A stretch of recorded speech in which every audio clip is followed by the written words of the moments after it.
Hello students, today we will discuss about the pre-fertilization events in the flowering plants, and this event includes two stages, that is first is the development of male gametophyte and second one is the development of female gametophyte.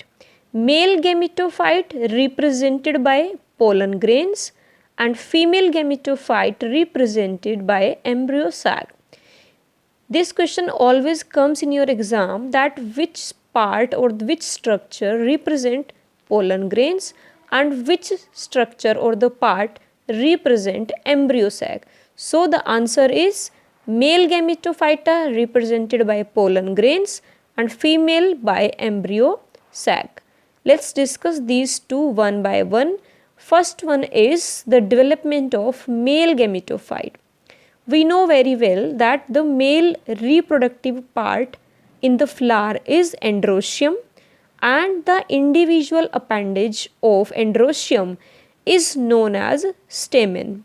Means in a flower there can be many stamens. Fine. If we study the structure of stamen, it is of two parts. First one is anther and second one is the filament. See this diagram. This is stamen. This bilobed structure is called as anther. Bilobed means having two lobes. Fine. And this long cylinder stalk is called as filament, which is attached to the thalamus of the flower. Fine. Now let's study what is anther. As I told you, it is a bilobed structure with each lobe having two theca. Theca means chamber. See this. Suppose this is anther. Two lobes of anthers are there. One is this and one is this. These two lobes, and each lobe is having theca means two chamber. This is one lobe having two chamber, one chamber, two chamber. Means in complete anther there are four theca. 1, 2, 3, 4. हर एक lobe के अंदर दो theca हैं. Total कितने lobe हैं? 4. तो 4 lobes में कितनी थीका हो गई? Obviously 4. So it is a bilobed tetragonal structure. Bilobe बोला है दोनों लोब्स के लिए, one is this and one is this. Tetragonal बोला है 4 थीका के लिए, 1, 2, 3 and 4. Theca means chamber.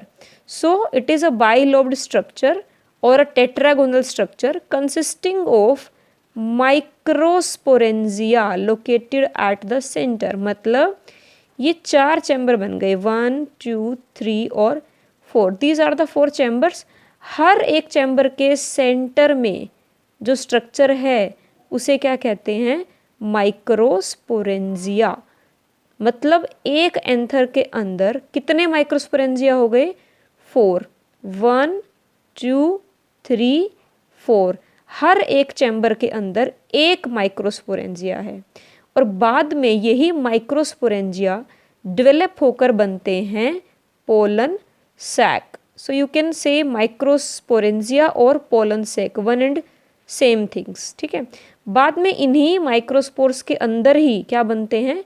Pollen grains बनेंगे. ठीक है. Now if we study the structure of microsporangia, this microsporangia 1, 2, 3 and 4 or the pollen sacs. Microsporangia is composed of 4 layers, 3 outer layers and 1 is the inner layer. The outermost layers are epidermis, endothecium and middle layer. These 3 layers are protective in action, means they protect the pollen grains. Secondly, they help in the dehiscence of anther to release the pollen grain. Dehiscence means होता है फूटना, anthers का फूटना. जैसे ही anther फूटेंगे, जैसे कि suppose this is anther, जब ये फूट जाएंगे तो क्या होगा? इसके अंदर से एंथर पोलन ग्रेन्स बाहर आ जाएंगे. सो इसमें हेल्प कौन करता है? ये तीनों लेयर्स हेल्प करती हैं. सो इनका फंक्शन क्या हुआ? They are protective in function and secondly they help in dehiscence of anther to release the pollen grains. Next, innermost layer is tapetum. Very important question. What are the functions of tapetum? It provides nourishment to the pollen grains. These three are protective in function. They protect the pollen grains, but tapetum provide nourishment to pollen grains. How? Cells of tapetum produce various enzymes, hormones, amino acids or the other materials for the developing pollen grains, and the cells of tapetum have dense cytoplasm and have more than one nucleus.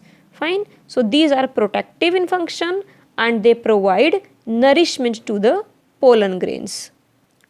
Now see, this is the diagram of young anther. Anther is having two lobes, 1 and 2. Two lobes are there. These two lobes are separated anteriorly by a groove, but these lobes are joined at the back by a tissue called as connective. Means आगे की तरफ से तो ये दोनों lobe separate हैं, but पीछे posteriorly ये दोनों लोब्स जॉइन हैं by a tissue called as the connective. ये एंथर का स्ट्रक्चर है. 1 2 3 4 4 lobes मतलब 4 microsporangia. 1 2 3 4. Not these rounded circles. These no. These are not this. 1 2 3 4. 4 microsporangia. And this is the outermost layer. What? Epidermis. Then endothecium. Then middle layer and then tapetum. See, इनका अगर diagram हम individually बनाएंगे तो ये diagram बनेगा layers का. Very important question. ये diagram exam में बहुत बार आ चुका है. Outer most layer is epidermis, then endothecium, next to endothecium is middle layers, inner most layer is the tapetum. ठीक है. अब आपको ये जो राउंडेड सर्कल नज़र आ रहे हैं ना स्ट्रक्चर में, ये क्या है? एक्चुअली क्या है, जब एंथर यंग हो जाता है उस वक्त क्या होता है, एक ग्रुप ऑफ सेल्स जो है यहाँ पर इकट्ठा हो जाता है. Group of compactly arranged cells called as sporogenous tissue. एक स्पोरोजीनियस टिश्यू, 2 3 और 4, मतलब एक एंथर के अंदर क्या है, 4 माइक्रोस्पोरेंजिया है और हर एक माइक्रोस्पोरेंजिया के अंदर क्या है, अ ग्रुप ऑफ सेल्स है जिसे क्या कहते हैं हम, स्पोरोजीनियस टिश्यू. अब हमें पता है टिश्यू का मतलब क्या होता है, ग्रुप ऑफ द सेल. मतलब एक स्पोरोजीनियस टिश्यू के अंदर पता नहीं कितनी सेल्स होंगी, बहुत सारी सेल्स होंगी. ये बहुत सारी सेल्स हैं यहाँ पर और यहाँ पर.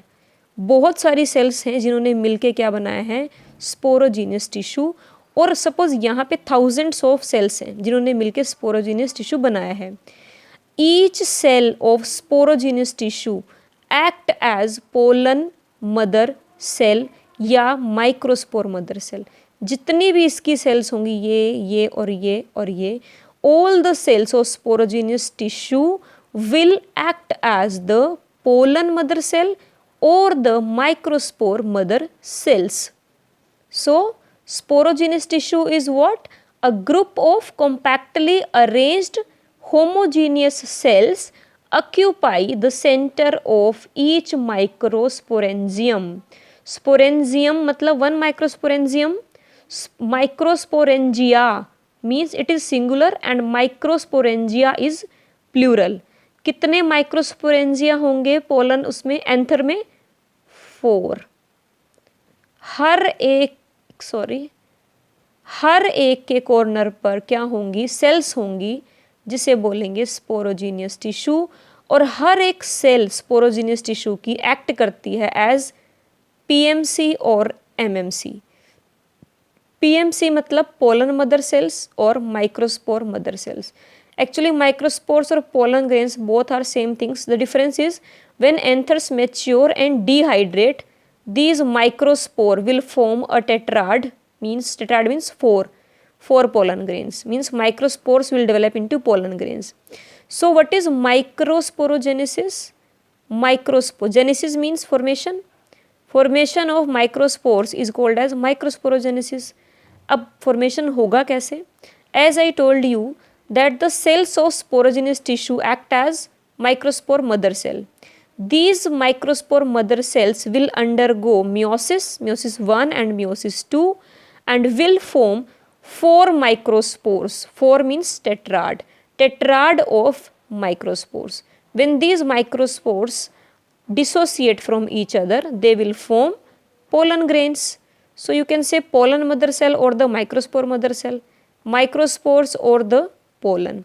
This is the definition of microsporogenesis, means the formation of microspores from pollen mother cell or microspore mother cell by undergoing the process of meiosis is called as microsporogenesis.